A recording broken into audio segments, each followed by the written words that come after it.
अगर आप लोग भी मिठाई के बहुत शौकीन बनी जा और कुछ अलग तरीक़ा के रेसिपी गर्मी के सीज़न में बनावल चाहते नहीं जा तो आज के ही ब्रेड की मिठाई की रेसिपी बस आप लोग खाती बात। हेलो फ्रेंड्स, मैं संजना और आपके स्वागत पैयस किचन भोजपुरी रेसिपी में।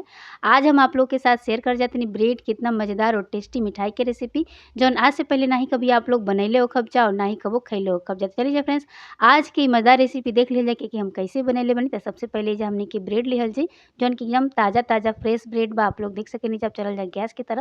तेजा हम गैस पे पैन चढ़ा देले बनी और पैन में हम तेल डाल देले बनी और तेल के बढ़िया से गरम कर लेले बनी। अब दोनों साइड से ब्रेड के डाल के का कइल जी कि करारा होखे तक बढ़िया से करा के तल लिहल जी। जैसे पूड़ी तलल जाला वही तरीके से आप लोग ब्रेड के तल लेब जा। अगर आप लोग ऑयल ज़्यादा नहीं जरा खाइल चाहत आप लोग का करब जा कि पैन में थोड़ा सा बटर डाल के बढ़िया से दोनों साइड से अलट पलट के ब्रेड के आप लोग सेक लेब जा। वैसे भी आप लोग ये मिठाई के बना सकेली जा, लेकिन तेल में तलला से का होई कि काफ़ी करारा हो जी और काफ़ी क्रिस्पी हो जाई। तो देख सके जा फ्रेंड्स, बढ़िया से करा के हम तल लेते हैं दोनों साइड से अलट पलट के तरीके से आप लोग भी तल लेब जा। कलर थोड़ा सा डार्क होके देब जा। तो देखिए फ्रेंड्स, एकर कलर डार्क होखे लगल बा, आप लोग देख सकेनी जा। अब एइजा का कइल जी कि बढ़िया से जब ई डार्क हो जाई तब एके का कइल जाने कि हमनी के कढ़ाई से निकाल लिहल जी। तो चलिए जा निकाल लिहल जा और दूसरा वाला बैच भी हमनी के तल लिहल जा। एइजा जौन ब्रेड बच गइल बा ओकरा के भी हमनी के तल के जा रेडी कर लेवे के बा। जितना आप लोग के बनावे के होई ओकरा हिसाब से जब आप लोग ब्रेड के तल लेब जा।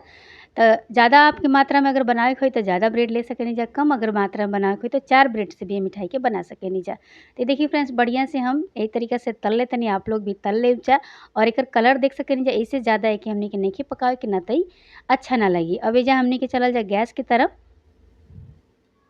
सबसे पहले हमनी के गैस पे कढ़ाई चढ़ावल जी और एमे हमनी के आधा लीटर दूध डाल दिहल जी। एइजा हम भैंस के दूध लेले बानी, आप लोग देख सकेनी जा। जब तक दूध गरम होता तब तक हमनी के एगो कटोरी में 1 चम्मच कस्टर्ड पाउडर डालल जी और 1 चम्मच हमनी के एइजा गुनगुना दूध डालल जी। तो देख सकेनी जा फ्रेंड्स, एकदम से गुनगुना दूध बाटे। अब एके का कइल जी ना कि चम्मच की मदद से बढ़िया से करा के फेंट लिहल जी। तो चलिए जा फेंट लिहल जा। तो एइजा छोटा सा ही बर्तन पड़ जाता, आप लोग थोड़ा सा बड़ा साइज़ के बर्तन ले लेब जा। बढ़िया से एकदम एके हमनी के कस्टर्ड पाउडर के दूध के साथ बढ़िया से मिक्स कर लेवे के बाटे। आप लोग बढ़िया से एके चला के फेंट लेब जा।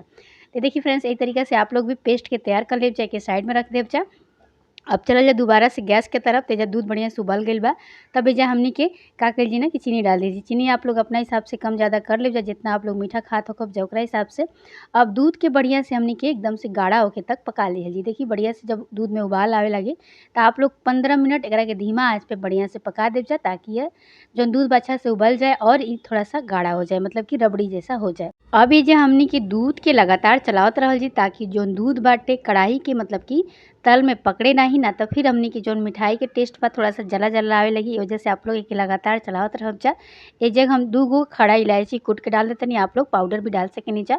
अब हमनी के जौन कस्टर्ड पाउडर घोल के रखले बानी जा ना, एकरा के का कइल जी कि दूध में डाल दिहल जी और बढ़िया से एकरा के मिक्स कर लिहल जी। तो चली जा लगातार एके चलाते हुए हमनी का कइल जा कि मिक्स कर लिहल जा, ना तो का होई कुछ देर के बाद एमे गुठली पड़ जाई।